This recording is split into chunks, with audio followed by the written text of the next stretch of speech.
Muy buenas tardes, amados hermanos, amadas hermanas, Dios les bendiga.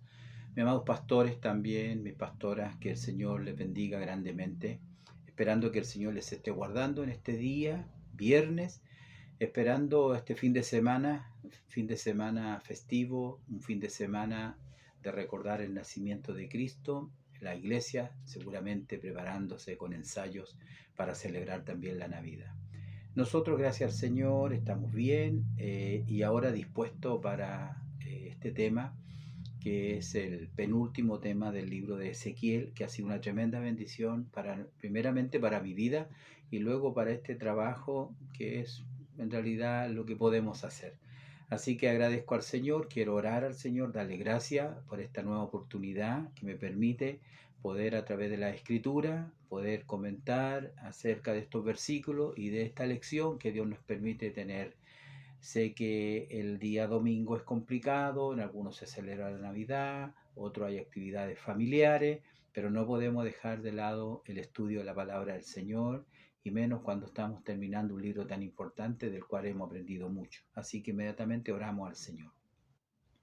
Padre Celestial, Dios eterno, le damos gracias en esta hora por este tiempo que usted nos da, por la vida, por la salud, porque podemos, Señor, también estar ahora alrededor de su palabra. Nos disponemos, Señor, en este instante delante de su presencia para escudriñar su palabra, para leer de ella, empaparnos de ella y aprender. Abra usted nuestro entendimiento y nuestro corazón para aprender estas lecciones hermosas, maravillosas para nuestra vida. Permite que la aplicación espiritual, Señor, sea efectiva en nosotros para que esta tu palabra dé fruto a su tiempo. Te pido por todos mis pastores, mis pastoras, por toda la iglesia, Señor, tanto local como a través de todo nuestro país y en el extranjero. Te pido ahora tu bendición y tu dirección en el nombre de Jesús. Amén y amén. Bien, gracias al Señor. Vamos a entrar de lleno entonces a la lectura. Una lectura que tenemos en el libro de Ezequiel, capítulo 39. Y vamos a leer desde el versículo, la lección dice, versículo 24, si no me equivoco, 25 hasta el 29, pero no vamos a dejar el 25, no vamos a dejar de lado el 24, que es muy importante también en esta lectura, 24, 25. Bien, vamos a leer conforme dice el expositor, ¿no? Dice así la palabra del Señor. Por tanto, así ha dicho Jehová el Señor, ahora volveré la cautividad de Jacob y tendré misericordia de toda la casa de Israel, y me mostraré celoso por mi santo nombre, y ellos sentirán su vergüenza y toda su rebelión con que prevaricaron contra mí, cuando habiten en su tierra con seguridad y no haya quien los espante. Y cuando los saque de entre los pueblos y los reúne en la tierra de la tierra de sus enemigos, y sean santificados en ello ante los ojos de muchas naciones. Y sabrán que yo soy Jehová su Dios, cuando después de haberlos llevado al cautiverio entre las naciones, los reúna sobre su tierra, sin dejar allí a ninguno de ellos. Ni esconderé más de ello mi rostro, porque habré derramado de mi espíritu sobre la casa de Israel, dice Jehová el Señor. Bien, gracias al Señor por esta misericordia que tenemos de poder leer la palabra del Señor. Vamos a ir a Mateo 24, versículo 35. Allí tenemos el texto de memoria para esta lección. Es un texto bastante conocido, ¿ya? Dice así la palabra del Señor. Mateo 24, 35 dice, el cielo y la tierra pasarán, mas mis palabras no pasarán. ¿Ya? El cielo y la tierra pasarán, pero mis palabras no pasarán. Un texto muy conocido que a veces usamos habitualmente como para dar la fuerza al mensaje, para decir que todo lo que el Señor ha dicho se va a cumplir. Se va a cumplir. Entonces Dios nos bendiga en esta hora. Tenemos este tema tan importante, este tema que el Señor nos ha dado, como digo, la penúltima lección, futura gloria de Israel, futura gloria de Israel. Israel, el pueblo, la nación de Israel, el Israel moderno, el que nosotros conocemos en las noticias, que lamentablemente está en una guerra y está ante los ojos de todo el mundo.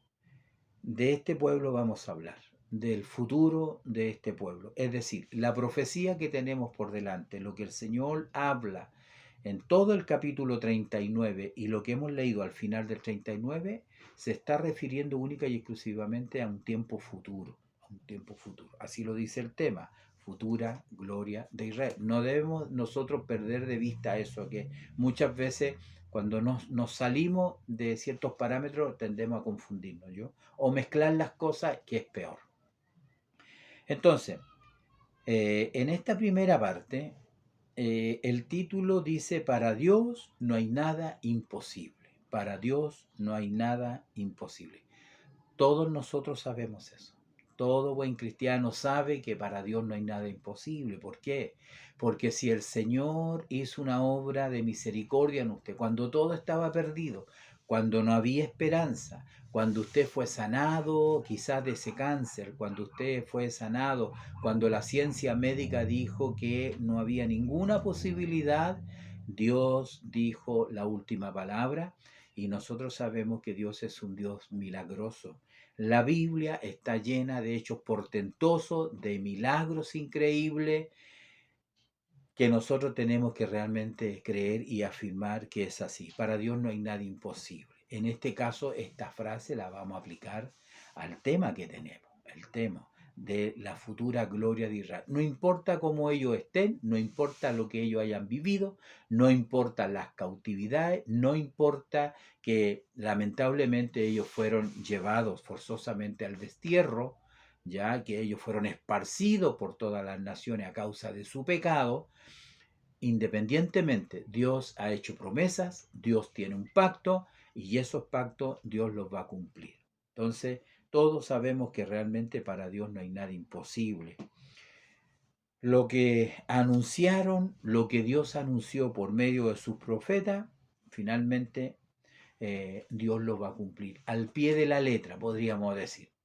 ¿Por qué? Porque es lo que tenemos nosotros en la Escritura, pues es la letra, es la palabra. El cielo y la tierra pasarán, pero mis palabras, mis pactos, mis promesas no van a pasar, no van a pasar sin que tengan un fiel cumplimiento.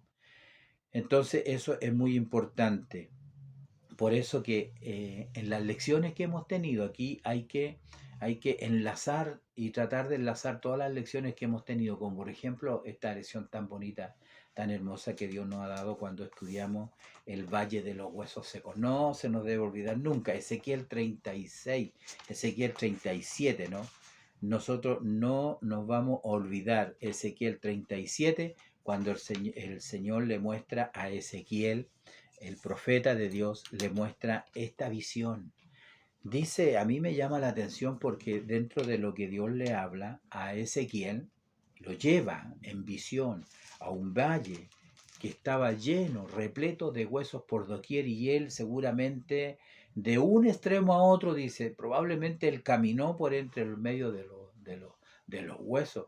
No sé si tratando de buscar algún indicio, algún indicio de posible vida, algo. No, dice todo lo contrario. Él dice que eran muchísimos sobre la faz del campo y, por cierto, secos en gran manera. O sea, extremadamente secos. No había vida.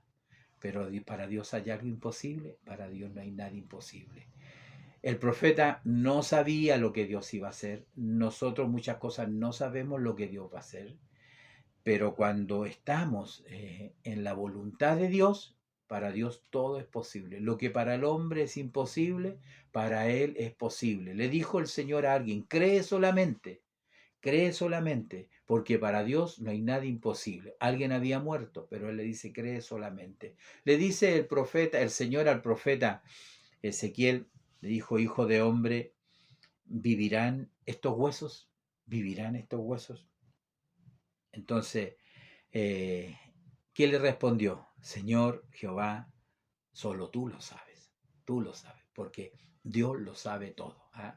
En Él no hay nada que Él no sepa, en Él está toda la ciencia, en Él está todo el conocimiento, Él todo lo sabe, Él cada día no aprende algo nuevo, no, Él todo lo sabe, Él no tiene nada que aprender.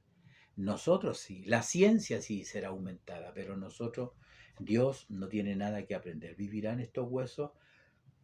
Y le dije, Señor Jehová, tú lo sabes. Entonces profetiza sobre estos huesos, profetiza, hijo de hombre, y diles, huesos secos, oíd la palabra de Dios. ¿Cómo los huesos secos van a oírla? ¿Cómo un corazón duro va a poder oír la palabra de Dios?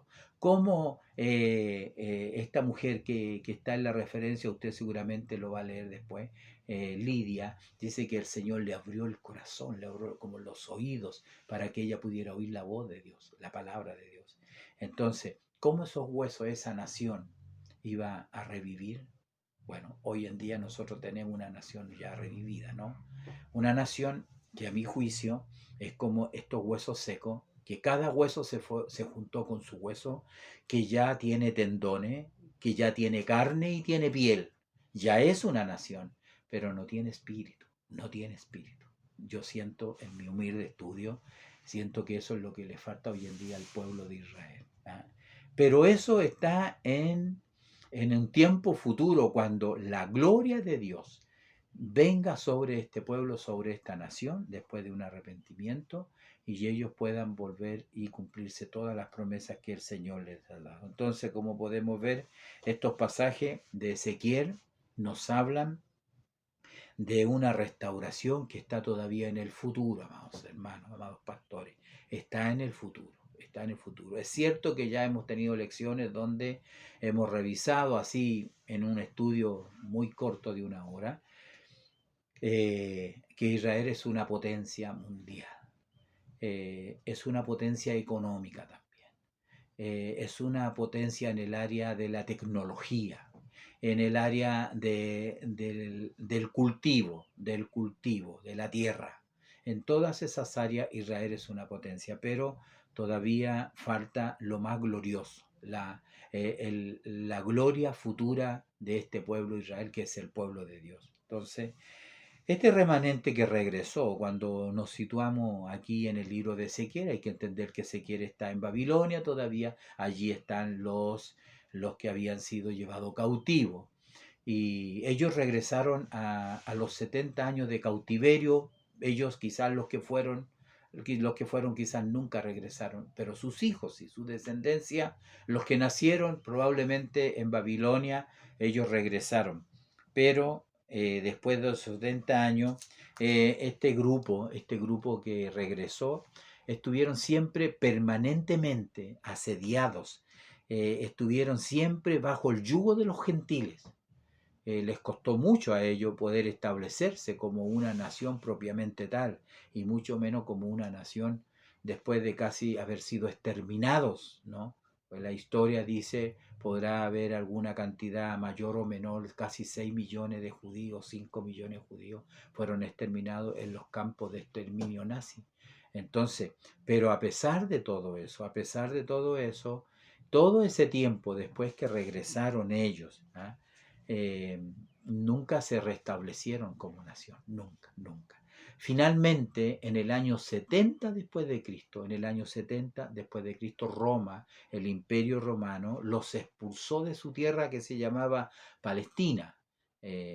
Con esto no quiero decir de que donde ellos viven hoy en día es la tierra de los palestinos. No, hay otra historia allí que no la vamos a mencionar ahora porque a ese nombre se le cambió el nombre por Palestina. Tiene que ver el imperio romano, tiene que ver un emperador que odiaba a los judíos y no solamente quería desalojarlo, expulsarlo, sino que además cambiarle el nombre de la tierra. Pero esa era la tierra que Dios le dio a Abraham, a Jacob y a sus descendientes. Esa era la tierra la cual ellos tienen hoy en día. No en toda su extensión, pero esa es la tierra que ellos tienen hoy en día.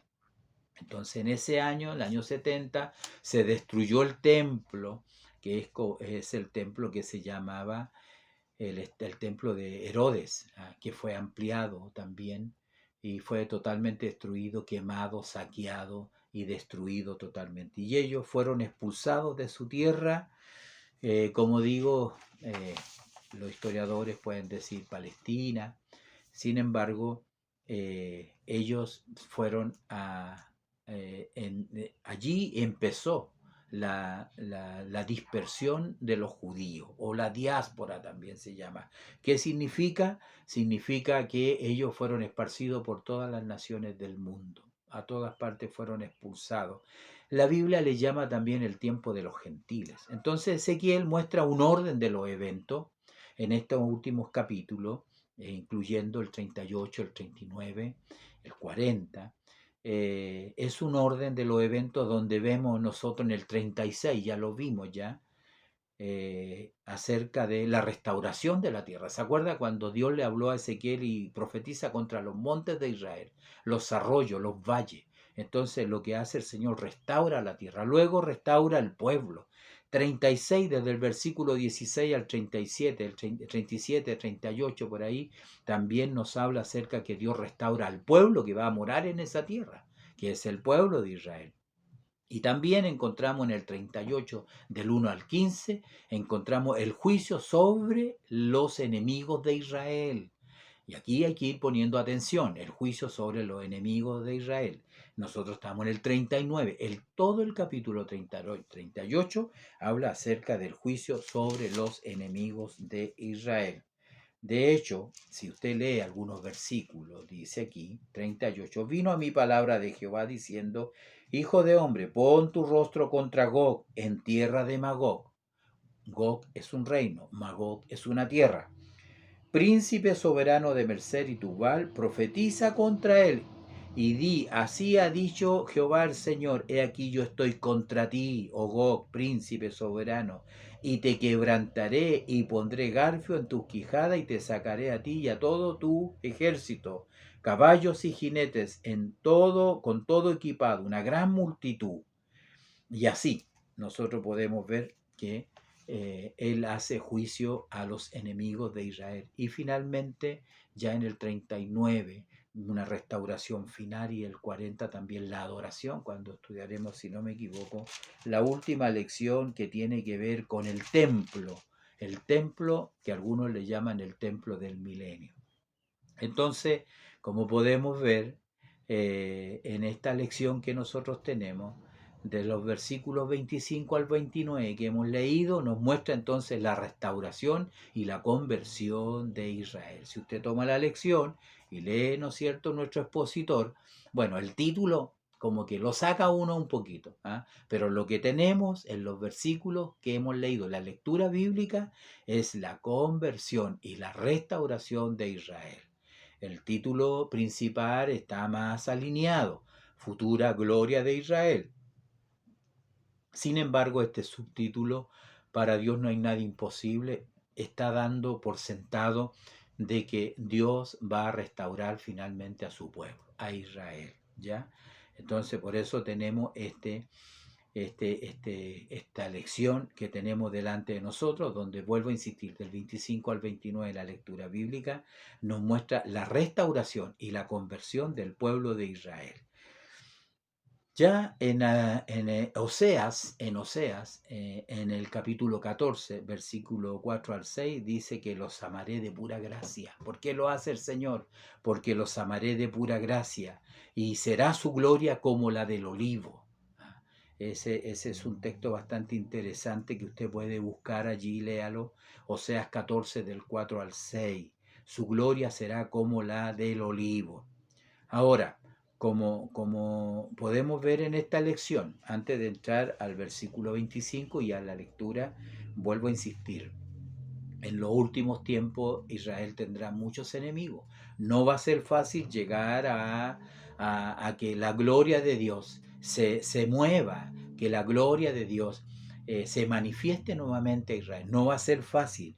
Que la gloria, que ya lo leímos en alguna lección pasada, ¿se recuerda cuando la gloria abandonó el templo? salió desde el lugar santísimo y se puso a la puerta del templo.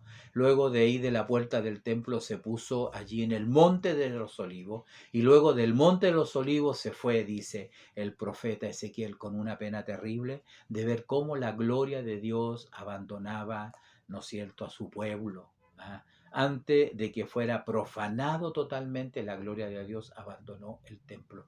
Pero en el capítulo 40 vemos que la gloria de Dios, después de hacer una descripción, ¿no es cierto?, del templo, entonces la gloria de Dios vuelve y entra nuevamente a tomar posición del templo. Es una historia muy bonita, es una historia que tiene un final feliz. Ezequiel termina con una historia con un final feliz. Pero para llegar a eso no va a ser fácil. Todo el 38 y el 39, Dios tiene que encargarse de sus enemigos. De hecho, el 39 dice, tú pues, hijo de hombre, profetiza contra Gog nuevamente y di, así ha dicho Jehová el Señor, he aquí yo estoy contra ti, oh Gog, príncipe soberano de Mesec, y Gog, príncipe soberano de Mesec y Tubal. Y te quebrantaré y te conduciré y te haré subir de las partes del norte y te traeré sobre los montes de Israel y sacaré tu arco de tu mano izquierda y derribaré tus saetas de tu mano derecha. Sobre los montes de Israel caerás tú y todas tus tropas y los pueblos que fueron contigo, a aves de rapiña de toda especie y a las fieras del campo que te he dado por comida. Sobre la faz del campo caerás, porque yo he hablado, dice Jehová el Señor. Qué terrible es esta lectura, estos pasajes bíblicos. Hay una nación en el norte. Los teólogos todos coinciden, los estudiosos de la Biblia, que es Rusia y sus aliados, probablemente China, probablemente Irán. No quiero meterme en temas controversiales, pero básicamente ahí hay un consenso total, que en algún momento se levantarán contra Israel y querrán destruirlo. Pero ¿qué es lo que dice este pasaje? Y sabe, este pasaje lo conocen todos los judíos, lo conocen todos los generales del ejército, lo conocen, saben. Por eso que ellos no tienen miedo, no tienen miedo. Es increíble cómo el Señor los lleva a Israel para destruirlos, para destruirlos. Mire, le dice aquí, sacaré tu arco de tu mano derecha, y derribaré tus saetas sacaré tu arco de tu mano izquierda y derribaré tus saetas de tu mano derecha. O sea, no tienen armamento. No son las mismas armas de hoy en día. Hoy en día hay misiles nucleares, bombas nucleares. Pero Ezequiel lo vio como en el tiempo, como en ese tiempo, para que la gente pudiera entender, ¿no? Entonces, es importante que nosotros podamos ver en esta lección, a pesar de todo eso, para Dios no hay nada imposible. Obviamente que estas naciones son mucho más poderosas que Israel, aunque Israel tiene bombas nucleares. Deben haber no más de 10 naciones en el mundo que tienen bombas nucleares, bombas atómicas, entre ellas Israel, porque Estados Unidos así lo permitió. Pero bueno, a pesar de todo eso, a pesar de que va a ser un tiempo de aflicción para Jacob, a pesar de que ellos van a tener que sufrir mucho, Dios va a restaurar a su pueblo. ¿Por qué? Porque para Dios no hay nada imposible, ¿ya? Lo que Dios anunció por medio de los profetas para Israel se cumplirá y se ejecutará en su tiempo, dice el expositor bíblico, tal como Él lo ha predicho, porque sus misericordias son eternas y nosotros sabemos que cada día son nuevas sus misericordias. Entonces, ¿qué podemos decir en eso? No solamente en la experiencia nuestra, personal, como familia, como iglesia, como pueblo de Dios, sino al mirar las Sagradas Escrituras y mirar al pueblo de Israel, que prácticamente era la nación más pequeña, más insignificante. Dice el Señor, Él quiso hacer cosas grandes, gloriosas con ellos, pero ellos fracasaron. Lamentablemente ellos fueron a la cautividad por causa de su pecado, por su pecado. Entonces, como podemos ver en estos versículos, te mostraré y me mostraré celoso, dice el versículo 25, ¿no? Aquí en la lectura que tenemos, ¿no? Por tanto, así ha dicho Jehová el Señor.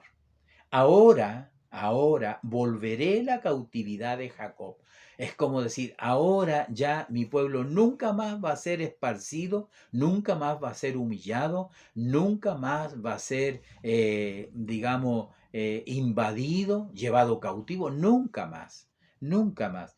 ¿Por qué? Porque ahora volveré la cautividad de Jacob y tendré misericordia de toda la casa de Israel y me mostraré celoso por mi santo nombre. Aquí entra en juego el santo nombre de Dios, que ya lo vimos en otra lección. ¿Por qué es importante que Dios sea celoso con su nombre? Porque todos saben que el Dios de Israel se llama Jehová, Dios de los ejércitos. Entonces, ¿cómo un Dios tan poderoso, creador de todas las cosas, permite que a su pueblo se lo lleven cautivo? Que a su pueblo, ¿no es cierto?, lo destruyan, lo humillen. ¿Cómo puede Dios permitir? El nombre de Dios está en juego. Entonces ahora Él se pone celoso con su nombre y dice, no, voy a poner las cosas en su lugar. Voy a hacer que todas las naciones vean lo que yo voy a hacer con este pobre pueblo, con esta nación, con este mendigo, con este hombre, ¿no es cierto?, como lo ha hecho con nosotros. Cuando Dios hace una obra gloriosa en el hombre, en el alcohólico, en el drogadicto, en el que está perdido, el nombre del Señor Jesús es glorificado. La gente glorifica a Dios. Cuando vieron al cojo, que era un hombre que vivía años allí a las afueras del templo, ellos glorificaban a Dios. Y eso es, ¿no es cierto?, como dice aquí, me mostraré celoso por mi santo nombre. Acuérdese que en una ocasión él dijo, no lo hago por ustedes, lo hago por mí. Entonces es muy importante. Ya Jeremías, como dijo, ya lo había dicho, ya creo que en el 40, el 44, en el libro de Jeremías, que fue muy hermoso también, nosotros también estudiamos estos temas. En Jeremías capítulo 20, en el 44, vamos a ver, Jeremías 20:44, ese era Ezequiel, ¿no? Entonces ya lo había dicho. Vamos a buscar esta referencia.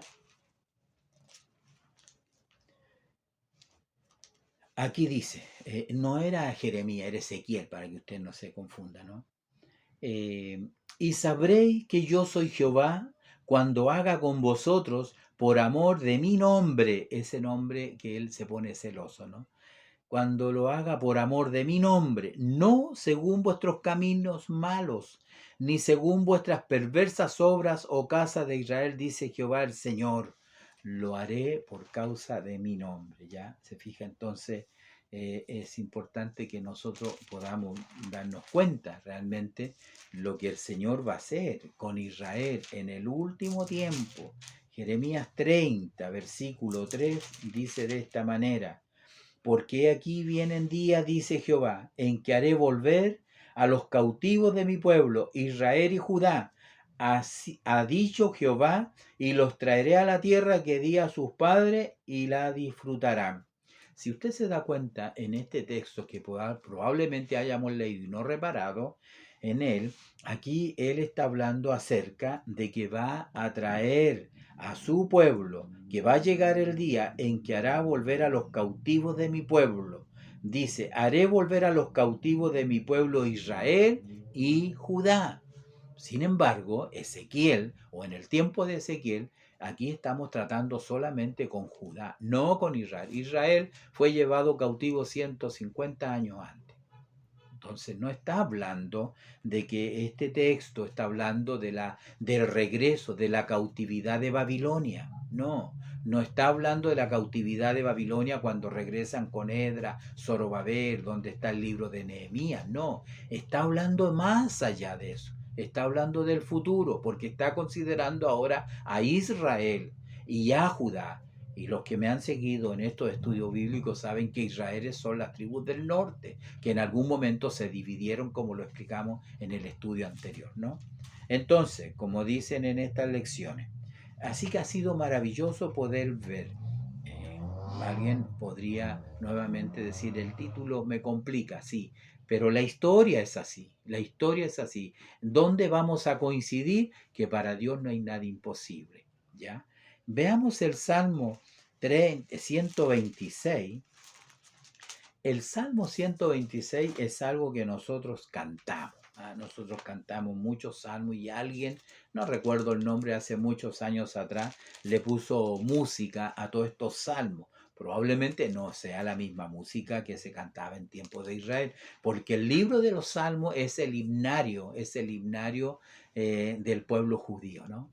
Así que en este salmo, en el 126, dice así, y como digo, alguien alguna vez le puso música y se cantaba también en las iglesias. 126 dice: cuando Jehová hiciere volver la cautividad de Sión, seremos como los que sueñan. Entonces nuestra boca se llenará de risa y nuestra lengua de alabanza. Entonces dirán entre las naciones: grandes cosas ha hecho Jehová con estos, grandes cosas ha hecho Jehová con nosotros, y estaremos alegres. ¿Se acuerdan? Los más antiguos se recuerdan de esta alabanza. Seguramente en alguna iglesia todavía las cantan, ¿no? Salmo 126 del 1 al 3.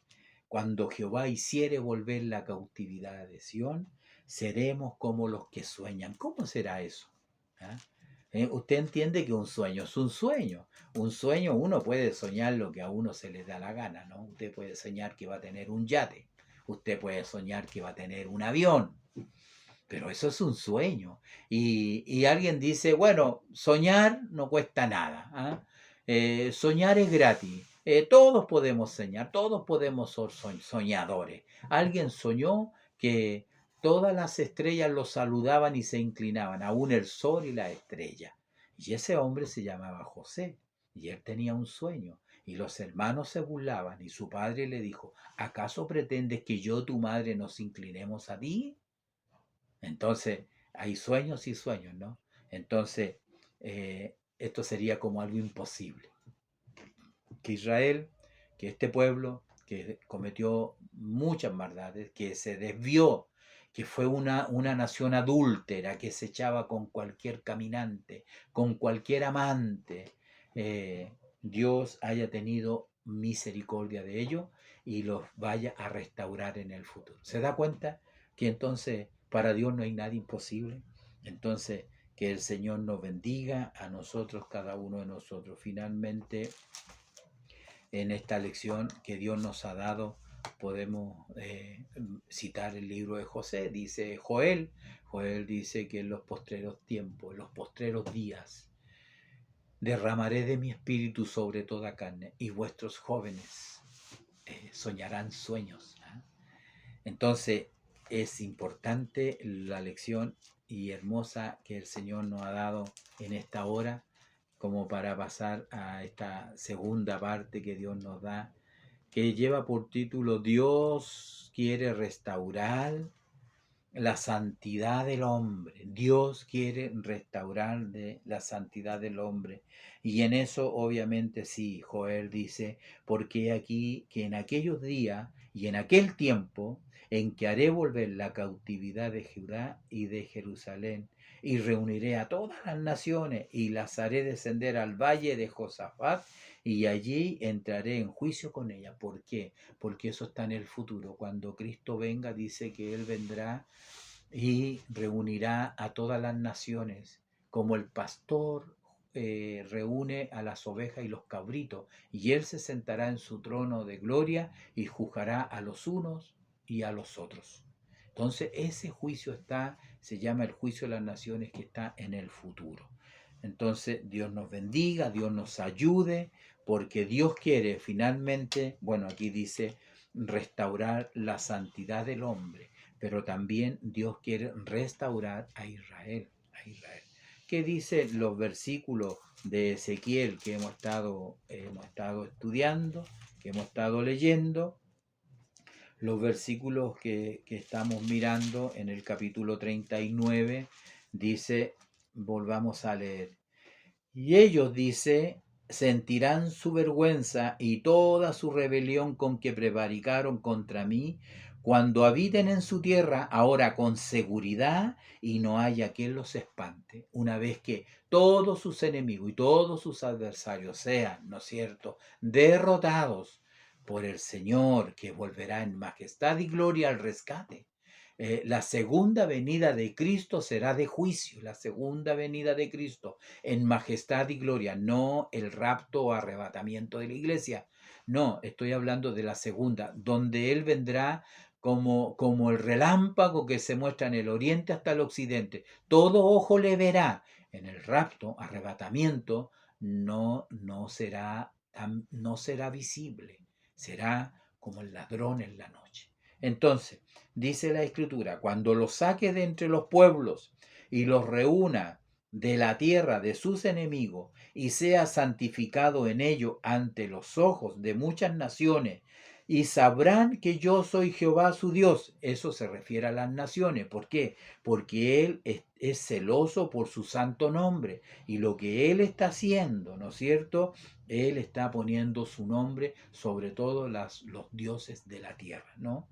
Cuando los saque de entre los pueblos y los reúna de la tierra de sus enemigos y sea santificado en ellos ante los ojos de muchas naciones, sabrán que yo soy Jehová, su Dios, cuando después de haberlos llevado al cautiverio entre las naciones, los reúna sobre su tierra, sin dejar allí a ninguno de ellos. Y el versículo 29, ni esconderé más de ellos mi rostro, porque habré derramado de mi espíritu sobre la casa de Israel, dice Jehová el Señor. Y de esa manera, a través de esa conversión y de ese tierno amor de Dios el Padre para con su pueblo Israel, para volver a ser su Dios, entonces el pueblo de Israel, la nación de Israel será restaurada a una futura gloria y será también restaurado su vida espiritual, ¿ya? Su vida espiritual. O como dice esta lección, será restaurada la santidad. Pero estamos hablando, no nos salgamos del marco de nuestro estudio. Estamos hablando de Israel, particularmente del pueblo de Israel. Particularmente. ¿Por qué? Porque no es la iglesia. La iglesia es santificada por la palabra de Dios y por la morada del Espíritu Santo que vino a morar en la iglesia. ¿Cuándo fue eso? En el Pentecostés. En el Pentecostés, esa misma gloria que había dejado el templo en Israel años atrás, ahora venía a morar en el corazón de todos los creyentes, de los que son parte del cuerpo de Cristo, que están esparcidos en toda la faz de la tierra y que damos testimonio de que Dios es real, de que para Dios no hay nada imposible. Pero estamos estudiando la futura gloria de Israel. Aquí es donde a veces las personas, los hermanos, a veces se confunden. Les insto a estudiar, a leer, a interesarse por tomar un tiempo, dejar el celular a un lado un poco, dejar esas cosas que entretienen y darse un tiempo de escuchar los estudios, de escuchar la palabra, la predicación de la palabra del Señor. No esconderé más de ello mi rostro, porque habré derramado de mi espíritu. Ahora el espíritu de Dios viene a morar en los corazones de ese su pueblo. ¿O acaso no dice Apocalipsis que Él sella a 144,000 sellados? ¿Qué es eso? Eso es lo mismo que el Pentecostés. Allí eran 120. Cuando usted hace, multiplica y multiplica, va a llegar a 144,000. 12,000 sellados de cada tribu. 12,000 hombres llenos del Espíritu Santo, 12,000 hombres evangelistas que van a predicar, que van a evangelizar en un tiempo corto, pero un tiempo muy difícil y extremadamente difícil, como es la gran tribulación, un tiempo de angustia para Jacob de 7 años para la nación. A pesar de eso, ellos finalmente saldrán triunfantes. ¿Por qué? Porque para Dios no hay nada imposible, porque la gloria de Dios un día se va a manifestar en el pueblo de Israel, se van a cumplir todas sus palabras. ¿Me entiende? Yo creo que el tema ha sido claro. Cuando los saqué de entre los pueblos y los reúna de la tierra, dice el Señor, y sea santificado en ellos ante los ojos de muchas naciones, como dice este versículo, dice aquí, y sea santificado en ellos, ¿ya? Es como cuando usted ora el Padre Nuestro y dice, Padre Nuestro que estás en los cielos, santificado sea tu nombre en nosotros, porque tú eres santo, Señor, solo tú eres santo. ¿Por qué Dios hace eso? Porque probablemente al gentil, probablemente al ateo, al que no cree, Él dice, Jehová Dios, ¿quién es Jehová Dios? Como dijo el faraón. ¿Y quién es Jehová para que yo crea en él? ¿Y quién es Jehová para que yo le obedezca? Le dice a Moisés. Entonces, el mundo que ve todo lo que ha vivido, lo que vivió Israel, hablemos desde el tiempo de la cautividad, desde Babilonia, y luego todos los imperios que vinieron, los romanos que finalmente terminaron, ya lo dije, expulsándolos, y luego, ¿no es cierto?, los turcumanos, luego, ¿no es cierto?, los selyúcidas, los árabes, el Islam, luego los británicos y así sucesivamente, la ONU recién formada para gobernar esos territorios y tratar de repartir la tierra entre palestinos y judíos, pero ellos no tuvieron nunca una tierra hasta el año 48. Entonces, como podemos ver en esta palabra que el Señor nos da, en ese tiempo el Señor escondió su rostro, y cuando Dios esconde su rostro, a todos nos va mal. A Israel le va mal. Entonces las naciones podrán decir, mis dioses son más poderosos que Jehová, que no fue capaz de protegerlos, de cuidarlos. Mire cómo andan errantes, mendigos que los persiguen, lo echan de las naciones, los persigue la Iglesia Católica, los persigue el nazismo, eh, la Inquisición. Oiga, si conociera la historia de este pueblo, les ha costado caro el haber olvidado la palabra y la ley del Señor. Les ha costado muy caro, muy caro. Hoy en día tenemos soldados que están dispuestos a dar su vida por su nación. Ellos no quieren nuevamente un Auschwitz, no quieren un holocausto. Israel nunca va a bajar los brazos, ya está muy cerca para entrar en una confrontación mucho mayor, mucho mayor. Así son los hechos hoy en día.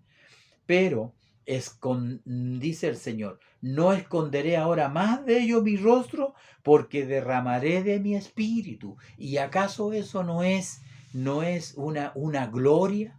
¿Acaso eso no es una gloria futura de Israel? ¿Qué decía el libro de Ezequiel cuando hablaba aquí el Señor y hablaba acerca, en este pasaje dice, eh, y santificaré mi grande nombre? ¿Ya? Estoy leyendo para atrás. Ezequiel 36. Y santificaré mi grande nombre profanado entre las naciones, el cual profanasteis vosotros en medio de ellas. Y sabrán las naciones que yo soy Jehová, dice Jehová el Señor, cuando sea santificado en vosotros delante de sus ojos. Y yo os tomaré de las naciones, y os recogeré de todas las tierras, y os traeré a vuestro país. Observe, esparciré sobre vosotros agua limpia, y seréis limpiados de todas vuestras inmundicias, y de todos vuestros ídolos os limpiaré, y os daré un corazón nuevo, y pondré espíritu nuevo dentro de vosotros, y quitaré de vuestra carne el corazón de piedra, y os daré un corazón de carne. Esa es la futura gloria de Israel, un pueblo que va a ser gobernado por su Santo Espíritu. Por su Santo Espíritu. Entonces, qué interesante es lo que el Señor nos muestra en este tema, ¿no? En este tema que el Señor nos da en esta hora. Por eso que decimos que este volver de la cautividad, esta restauración de Israel, solo tuvo un cumplimiento parcial con el regreso de Zorobabel, de Esdras, de Nehemías, que ustedes son libros que vamos a leer después, ¿no? Pero la restauración mayor, la más importante, está todavía en el futuro. Como dice Romanos 11:26, el apóstol Pablo hablando a sus consiervos, a sus conciudadanos, ¿no es cierto? Romanos 11, veamos lo que dice Romanos 11. Vámonos al Nuevo Testamento. Y dice Romanos 11, versículo 26, dice: y luego todo Israel será salvo, como está escrito: vendrá de Sión el libertador y apartará de Jacob la impiedad. El 11 comienza: digo pues, ¿ha desechado Dios a su pueblo? En ninguna manera, porque también yo soy israelita, de la descendencia de Abraham y de la tribu de Benjamín. No ha desechado Dios a su pueblo, al cual desde antes conoció. ¿O no sabéis que dice Elías de la Escritura, cómo invocarán a Dios contra Israel, diciendo: Señor, a tus profetas han dado muerte? Eso decía Elías, ¿no? Y tus altares han derribado, y solo yo he quedado, y procuran matarme. Pero ¿qué le dice la divina respuesta? Me he reservado 7,000 hombres que no han doblado su rodilla ante Baal. Entonces, como podemos ver en estos pasajes, no solamente Israel va a ser restaurado, el nombre de Dios será santificado, y ese hombre nuevo, va a ser santificado. Dios dice por medio del profeta Oseas, dice el expositor: cuando Israel era muchacho, yo lo amé, y de Egipto llamé a mi hijo. Cuanto más yo lo llamaba, tanto más se alejaba de mí. Dios ama a su pueblo y a sus hijos, y por eso que Él desea restaurarlo, ¿no? Entonces, ¿cuál es el plan y propósito de Dios? Entre todas las cosas, restaurar a su pueblo, restaurar a Israel, y saber todas las naciones, al final, este gran testimonio: yo soy Jehová. Cuando después de haberlos llevado al cautiverio, los voy a traer nuevamente a su tierra, ¿ya? El pecado que ellos hicieron hizo que el rostro del Señor se haya apartado de ellos. Usted sabe lo que dijo Jesús en la cruz: Padre, ¿por qué me has abandonado? ¿Por qué has apartado tu mirada, tu rostro? Ese es un texto que hay que examinarlo mucho más a la luz de la palabra del Señor, para no tener errada interpretación. Pero la interpretación que más se conoce es que Jesús cargaba el pecado de toda la humanidad, y por la cualidad de la santidad de Dios el Padre, apartó su rostro. Esa podría ser, y hay otra interpretación también interesante, ¿no? Entonces, en lo que nosotros estamos viendo en esta lección, podemos darnos cuenta también de la importancia de que el Señor no aparte su rostro de nosotros, ¿ya? Que no aparte su rostro de nosotros, sino que Él sea misericordioso con nosotros. Vamos a ir al libro de los Hechos, donde Pedro también trata de explicarle a los primeros creyentes judíos, tratarles de explicarle. Para ellos era más complicado. Nosotros somos gentiles, nosotros entendemos la historia de Israel, los pactos que Dios hace con Israel, entendemos las promesas y entendemos la futura gloria de Israel. Pero para un judío era muy complicado, porque en la creencia, para ellos Jehová era un solo Dios, no había otro Dios. Entonces, que Jesús, el hijo del carpintero, se hiciera igual a Dios, se hiciera como Dios, para ellos eso era una blasfemia, ¿no? Así que, pero ¿qué es lo que dice, mirando aquí el discurso de Pedro en el capítulo 3? ¿Ah? En el capítulo 3. Bueno, ya antes Jesús, a ver el verso 21, ¿no? A ver, vamos a ver si lo tenemos acá, porque no tenemos...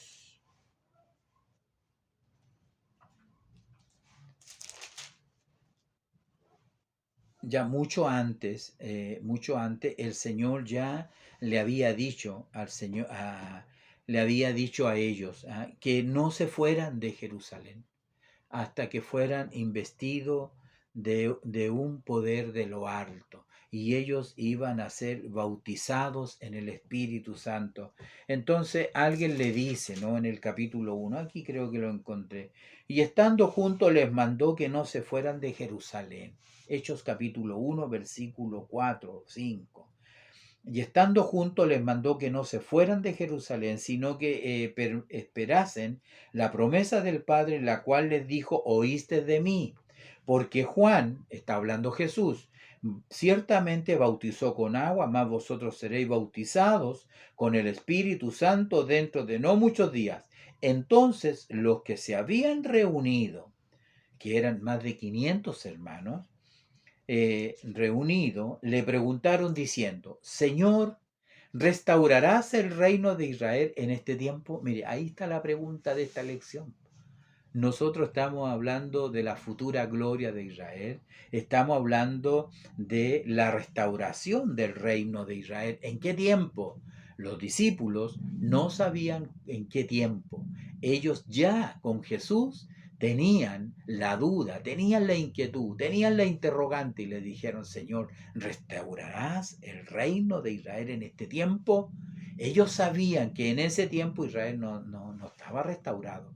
¿Por qué no estaba restaurado? Porque todas las profecías que ellos conocían, porque la Torá, la palabra de Dios, el Antiguo Testamento ya estaba escrito, no así el Nuevo Testamento. Por lo tanto, ellos conocían estas profecías, conocían lo que hablaba Isaías, Jeremías y lo que hablaba particularmente Ezequiel. Entonces, la pregunta es lógica, es necesaria, Señor. ¿Vas a restaurar el reino de Israel en este tiempo? Bueno, el Señor aquí, una de sus respuestas les dice, no os toca a vosotros saber los tiempos y las sazones que el Padre puso en su sola potestad. Un texto, una respuesta difícil.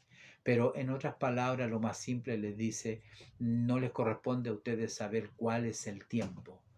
Lo que sí sabemos nosotros que Él lo iba a hacer. Y probablemente no era necesario hacerlo porque ellos no iban a entender, mire, no iban a entender lo que era la iglesia, no iban a entender lo que era el Espíritu Santo, no iban a entender el ministerio, la predicación a todo el mundo. Ellos no iban a entender nada de eso. Bueno, más adelante Pedro hace lo mismo.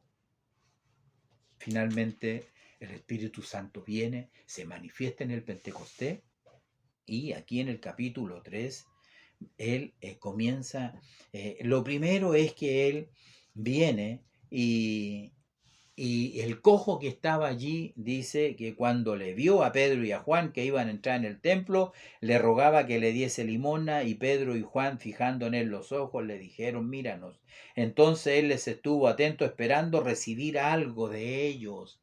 Él estaba atento, esperando recibir algo. Mas Pedro le dijo, no tengo plata ni oro, pero lo que tengo te doy. En el nombre de Jesús de Nazaret, levántate y anda. ¿Qué sucedió? El cojo, no Pedro, el cojo se levantó y tomándole de la mano derecha le levantó y al momento se le afirmaron los pies y tobillos y saltando se puso en pie y anduvo y entró con ellos en el templo andando, asaltando, gritando, alabando a Dios. Ningún cojo podía entrar al templo, estaba prohibido, pero él ya no era un cojo, él estaba sano. Dios lo había sanado. Fue un milagro poderoso en que Dios le dio al hombre, al cojo, no lo que él quería. ¿Qué quería? Dinero. ¿Qué es lo que necesitaba? Sanidad. Dios nos da lo que necesitamos, no lo que queremos. Así que no pida un yate, no pida un avión, no sueñe con esas cosas, ¿no? Así que el Señor les bendiga, ¿no?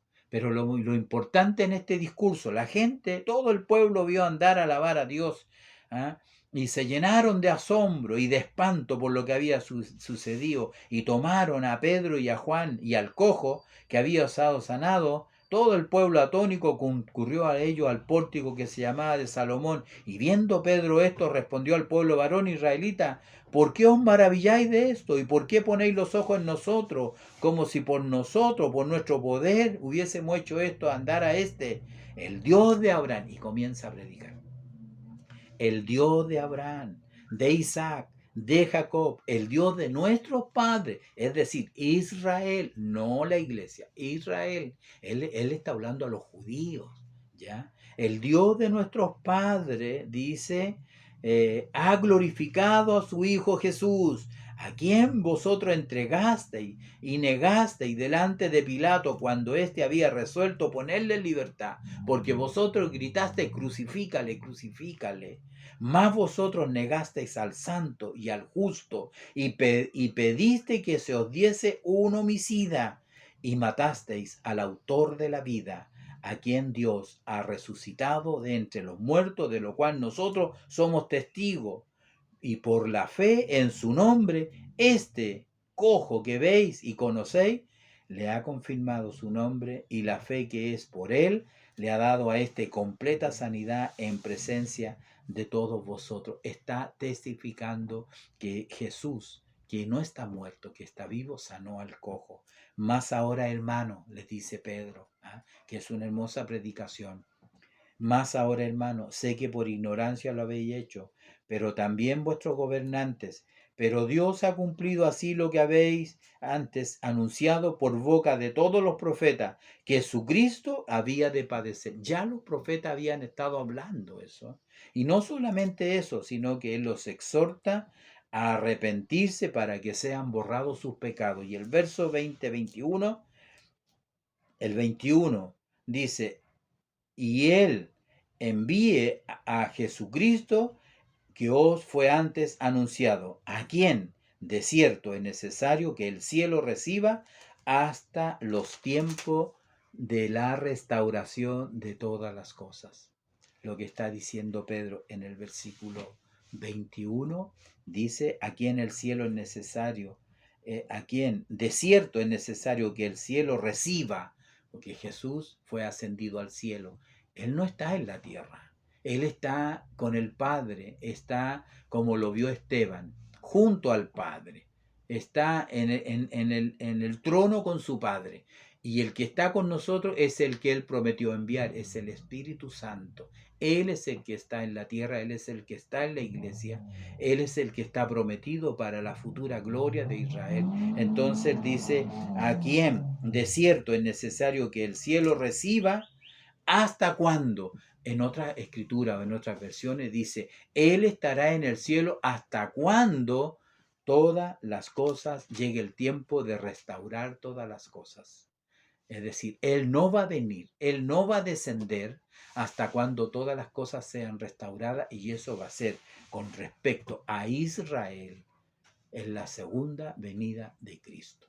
Que el Señor nos bendiga en esta hora. Es hermoso poder mirar esta lección que el Señor nos ha dado, en esta hora. No vamos a alcanzar a leer la referencia porque ya se nos ha ido el tiempo. Sin embargo, podemos ver que las promesas de Dios a Abraham se van a cumplir. Romanos dice que por ignorancia con respecto a estos días muchas veces el hombre peca, ¿no? Los corintios fueron contristados para arrepentimiento por una carta que el apóstol dura que le envió. Y ese arrepentimiento, esa contristación que tuvieron al haber sido contristado, produjo en ellos arrepentimiento.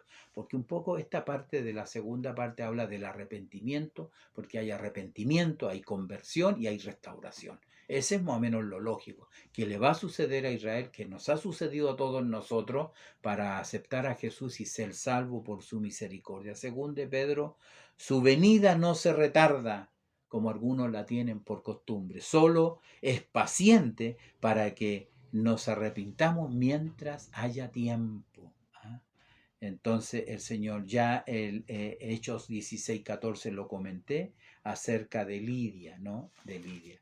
Entonces, amados hermanos, mis pastores, queda un tiempo en el futuro que no va a ser fácil, como digo. La futura gloria de Israel vendrá, pero no va a ser fácil para ellos. De hecho, aquí en Mateo 24 dice que en los últimos tiempos habrá gran tribulación. Dice, porque habrá entonces gran tribulación, cual no la ha habido desde el principio del mundo hasta ahora, ni tampoco la habrá. No hay otra tribulación más grande que la que está por venir, en donde esperamos, de acuerdo a nuestra fe, nuestra doctrina, nuestra creencia de la iglesia de Dios pentecostal, y generalmente los pentecostales, que la iglesia no pasará por la tribulación, porque va a ser un tiempo de aflicción para Jacob. Y ellos tendrán que pasar por ese proceso de purificación, si lo queramos entender de esa manera. ¿Ah? La guerra será terrible, el Armagedón será terrible. Los campos ya lo leímos, ¿no? Ya lo leí en el 38, si no me equivoco, ¿no? Yo creo que le leí, ¿sí? En que los muertos cubrirán la faz de la tierra. ¿Ah? Sus tropas que fueron contigo, a aves de rapiña de toda especie. Mire, estoy leyendo en el 39 de Ezequiel. Dice, y te quebrantaré y te conduciré y haré subir y te traeré sobre los montes de Israel y sacaré tu arco de tu mano derecha y derribaré tu saeta. Sobre los montes de Israel caerás tú y todas tus tropas y los pueblos que fueron contigo, a aves de rapiña de toda especie y a las fieras del campo te he dado por comida. Los cuerpos de los muertos en esa terrible guerra final cubrirán la faz de la tierra. Entonces por eso el versículo de Mateo 24 tiene sentido, porque cuando usted lo lee es como un texto fuera de contexto. Él dice que será gran tiempo de tribulación, habrá tiempo de engaño, y que también habrá grandes señales, ya los he dicho, y dice, cuando te digan que está en el desierto no salgáis, y cuando esté en los aposentos no les creas, porque como el relámpago que sale del oriente y se muestra hasta el occidente, así será también la venida del Hijo del Hombre. Y el 28 dice, porque donde quiera que estuviera el cuerpo muerto, allí se juntarán las aves.